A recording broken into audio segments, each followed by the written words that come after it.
পঞ্চায়েত ভোটে কংগ্রেস সদস্যকে নির্বাচন করার অপরাধে রাজ্য সরকারের বিভিন্ন উন্নয়নমূলক প্রকল্প থেকে একটি গ্রামের সিংহভাগ মানুষকে বঞ্চিত করার অভিযোগ। আর এই অভিযোগ তুলেই সরব হলেন গ্রামের বঞ্চিত মানুষজন। সরকারি বিভিন্ন প্রকল্পের সুবিধার দাবিতে বিক্ষোভ দেখালেন গ্রামের রাস্তায়। ভাতা পাচ্ছি না কেন, জবাব চাই। বয়স্কদের জন্য জমা করেছি, তা সত্ত্বে আমাদের বয়স্ক ভাতা টাকা দেওয়া হচ্ছে না কেন, জবাব চাই। জবাব চাই, জবাব চাই, জবাব তোমায় দিতে হবে। জবাব, আমরা লক্ষ্মীর ভান্ডারে টাকা পাচ্ছি না কেন, জবাব চাই। দুয়ারে প্রকল্প আমরা কাগজ জমা করা সত্ত্বেও টাকা পাচ্ছি না কেন, জবাব চাই। ঘটনা মালদার চাঁচল ২ নম্বর ব্লকের চন্দ্রপাড়া গ্রাম পঞ্চায়েতের পুরাতন খানপুর গ্রামের। এদিন ওই গ্রামের শতাধিক বৃদ্ধ বৃদ্ধা এবং মহিলারা একত্রিত হয়ে লক্ষ্মীর ভাণ্ডার, বার্ধক্য ভাতা, বিধবা ভাতা এবং সরকারি আবাস যোজনার ঘরের দাবিতে বিক্ষোভ দেখান। বিক্ষোভকারী বৃদ্ধ বৃদ্ধা এবং মহিলাদের অভিযোগ, গত পঞ্চায়েত নির্বাচনে তারা ভোট দিয়ে গ্রামে কংগ্রেসের পঞ্চায়েত সদস্য নির্বাচিত করেছেন। সেই অপরাধে তাদের বিভিন্ন সরকারি প্রকল্পের সুবিধা থেকে বঞ্চিত রাখা হয়েছে। লক্ষ্মীর ভাণ্ডার, বার্ধক্য ভাতা, বিধবা ভাতা এবং সরকারি আবাস যোজনার জন্য মাসের পর মাস পঞ্চায়েত থেকে শুরু করে ব্লক প্রশাসন, দুয়ারে সরকার থেকে শুরু করে প্রশাসনের বিভিন্ন মহলে আবেদন জানিয়েছেন, প্রয়োজনীয় নথিপত্র জমা দিয়েছেন, কিন্তু এখনো পর্যন্ত কোনো প্রকল্পের সুবিধা পাননি। তাদের সুবিধা প্রদান নিয়ে চলছে টালবাহানা। এর প্রতিবাদেই আজ তারা গ্রামে বিক্ষোভ দেখাচ্ছেন। তাদের দাবি, অবিলম্বে যেন তাদের বিভিন্ন সরকারি প্রকল্পের সুবিধা প্রদান করা হয়। কংগ্রেসকে ভোট দিয়েছি আমি, সেই কারণে পাই না আমি। আপনার যদি বৃদ্ধ ভাতাটা হয় তাহলে কি সুবিধা হবে? সুবিধা আমার অসুখ বিসুখের জন্য, চলাফেরার জন্য সুবিধা হবে। তো এখনো পর্যন্ত পাচ্ছেন না, এখনো পর্যন্ত আমি পাইনি। বৃদ্ধ ভাতা পাচ্ছি না, কংগ্রেসকে জিতিয়েছি, তার জন্য আমাদেরকে লক্ষ্মী ভাণ্ডার দিচ্ছে না, বৃদ্ধ ভাতা দিচ্ছে না, আমাদের কোনো উপায় নাই। আমরা বলছি মেম্বারকে যে করে দাও, হচ্ছে না আমাদের। কংগ্রেসকে জিতিয়েছি, তার জন্য আমাদেরকে কিচ্ছু দিচ্ছে না, আমরা কিছুই পাচ্ছি না, আমরা বেকার হয়ে পড়ে আছি। কে বলবে আমাদেরকে দেয় না, বলছে তো কংগ্রেসকে ভোট দিয়েছে তো কংগ্রেস দিবে, আমরা দিতে পাবো না। অভিযোগ আপনাদের? 4 বার জমা দিচ্ছি, লক্ষ্মী ভাণ্ডার হয় না, আমার কিচ্ছু হয় না, আমরা ডুবই না, ভিক্ষা করে খাই। 4 বার। কোথায় কোথায় করেছেন? আমাকে খানপুরে, ব্লকের কোটায়। লক্ষ্মী ভাণ্ডার পান না আপনি? না, আমরা পাই না, বয়স হয়নি। বয়স হয়নি, কিন্তু আপনার তো বয়স হয়েছে। কইছে না, 4 বার দিলাম, বয়স কইছে হয় না, কইছে হবে না। তবে শুধু গ্রামবাসীরা নন, একই অভিযোগ করেছেন পুরাতন খানপুর গ্রামের কংগ্রেসের পঞ্চায়েত সদস্য রাজীব আলীও। আমি এখান থেকে এই কংগ্রেস থেকে পাস করেছি, তার জন্য আমার 100% বিশ্বাস, তার জন্য এই মানুষগুলোকে হেরেসমানি করছে। তাই আমি এই রাজ্য সরকারের আধিকারিকদেরকে বলবো যেন সাধারণ মানুষকে নিয়ে রাজনীতির মুখে না আসা হয়, তাদেরকে যেন এই সরকারি প্রকল্পটা সুবিধা পাইয়ে দেওয়ার জন্য আমি যথেষ্টভাবে চেষ্টা করি। যদিও জেলা তৃণমূলের মুখপাত্র আশিস কুণ্ডুর দাবি, সরকারি প্রকল্পের সুবিধা রাজনৈতিক রং দেখে দেয়া হয় না। কংগ্রেসের পঞ্চায়েত সদস্য গ্রামবাসীদের বিভ্রান্ত করছেন। গ্রামবাসীরা সঠিক নথিপত্র দিয়ে সঠিক পদ্ধতিতে আবেদন করলে নিশ্চয়ই সরকারি প্রকল্পের সুবিধা পাবেন। চাঁচল 2 নম্বর ব্লকের খানপুর গ্রামের যে মানুষদের কথা, যে মহিলাদের কথা আপনারা বললেন যে লক্ষ্মীর ভাণ্ডারের টাকা পাচ্ছে না, আপনাদের হচ্ছে একটাই কথা বলবো, এই লক্ষ্মীর ভাণ্ডারের টাকা কোনো দলীয়ভাবে নির্ধারিত হয় না।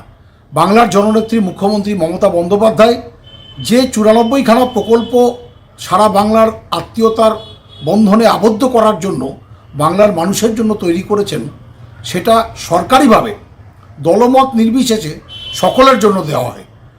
ইতিমধ্যেই 2,21,00,000 মায়েরা এই বাংলার বুকে লক্ষ্মীর ভাণ্ডারের টাকা পান। আগামীতে আরও 60 লক্ষ মানুষ তাতে যুক্ত হবেন। তো যাদের কথা আপনারা বলছেন তাদেরকে বলুন সঠিকভাবে সংশ্লিষ্ট কর্তৃপক্ষের কাছে, সংশ্লিষ্ট বিডিও অফিসে যোগাযোগ করতে।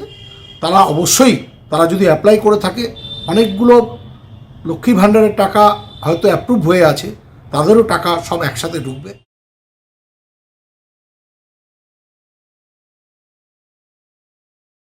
রাতে গ্যাস ওভেনে দুধ গরম করার সময় হঠাৎ করেই গ্যাস লিক করে ভয়াবহ অগ্নিকাণ্ডের ঘটনা ঘটল এক গৃহস্থ বাড়িতে।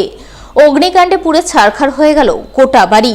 অগ্নিকাণ্ডের সময় ঘর থেকে পালানোর সময় আগুনে ঝলসে গুরুতর আহত হলেন 6 বছরের শিশুকন্যা সমেত পরিবারের কর্তা। শুক্রবার রাতে এমনই ভয়াবহ অগ্নিকাণ্ডের ঘটনাকে ঘিরে ব্যাপক চাঞ্চল্য আতঙ্ক তৈরি হয় মালদার মোথাবাড়ি থানার চক প্রতাপপুর এলাকায়। জানা গেছে এদিন রাত 9টা নাগাদ ওই এলাকার এক গৃহস্থ বাড়িতে গ্যাস ওভেনে দুধ গরম করার কাজ চলছিল। ওই সময় হঠাৎ করে গ্যাস লিক করে বাড়িতে আগুন ধরে যায়। দেখতে দেখতে আগুন রান্নাঘর থেকে শোয়ার ঘরে ছড়িয়ে পড়ে। আগুনে ঘরের সমস্ত আসবাবপত্র, পোশাক আশাক, একাধিক মোবাইল, সাইকেল এবং গুরুত্বপূর্ণ নথিপত্র সহ সমস্ত কিছুই পুড়ে ছারখার হয়ে যায়। অগ্নিকাণ্ডের সময় বাড়ি মালিক তার 6 বছরের শিশুকন্যাকে নিয়ে ঘর থেকে পালিয়ে বাইরে আসেন। আর বাইরে আসার সময় বাবা মেয়ে দুজনেই আগুনে ঝলসে গুরুতর আহত হন। আহত দুজনেই বর্তমানে চিকিৎসাধীন মালদা মেডিকেল কলেজ হাসপাতালে। তো শুনলাম কি বাড়িতে আগুন লেগে গেছে। তখন আমি ছুটে আসি, দৌড়তে দৌড়তে আসি, এসে দেখছি তা একদম পুরোটা আগুন লেগে গেছে।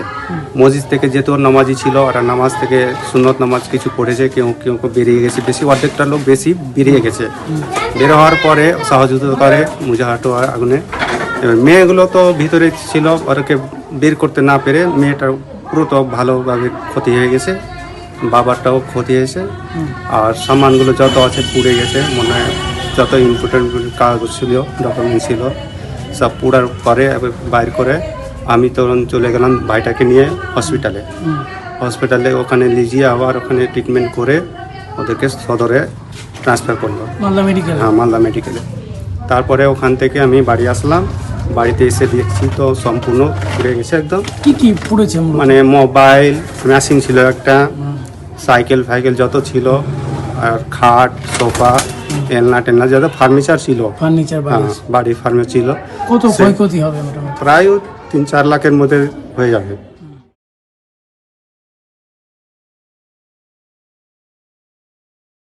জরায়ু ক্যান্সার প্রতিরোধে বিশেষ উদ্যোগ গ্রহণ করলেন মালদার গাইনো চিকিৎসকদের সংগঠন MOGS এবং মডেল AFHRC। দুই সংগঠনের যৌথ উদ্যোগে ফ্রি HPV ভ্যাকসিনেশন ক্যাম্প হয়ে গেল মালদায়। শনিবার এই ক্যাম্প অনুষ্ঠিত হয় মালদা IMA ভবনে। উপস্থিত ছিলেন মালদা MOGS সংগঠনের সভাপতি ডক্টর কল্যাণ মিশ্র, সম্পাদক ডক্টর শম্পা রায়চৌধুরী, কোষাধ্যক্ষ ডক্টর রুমকি বসাক সহ আরও অনেকেই। এদিন তারা সকলে মিলে জরায়ু ক্যান্সার প্রতিরোধ বিষয়ে প্রথমে স্কুল ছাত্রীদের নিয়ে এক সচেতনতামূলক আলোচনা করেন। আলোচনার পর 30 জন স্কুল ছাত্রীকে ফ্রি HPV ভ্যাকসিন প্রদান করেন বলে জানা গেছে। এটা মূলত আমাদের AICOG ইন্সপায়ার্ড প্রোগ্রাম।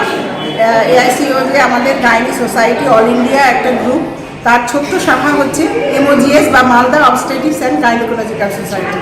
আমরা এই ছোট্ট সোসাইটি থেকে আমরা উদ্যোগ নিয়েছি জরায়ুর ক্যান্সার বা সার্ভাইকাল ক্যান্সারের বিরুদ্ধে ভ্যাকসিন করার জন্য। এটা দেশে অনেক দিন আগেই এসে গেছে, কিন্তু ভ্যাকসিনগুলো অত্যন্ত দামি বলে এগুলো সবার পক্ষে বিয়ার করা সম্ভব হয় না।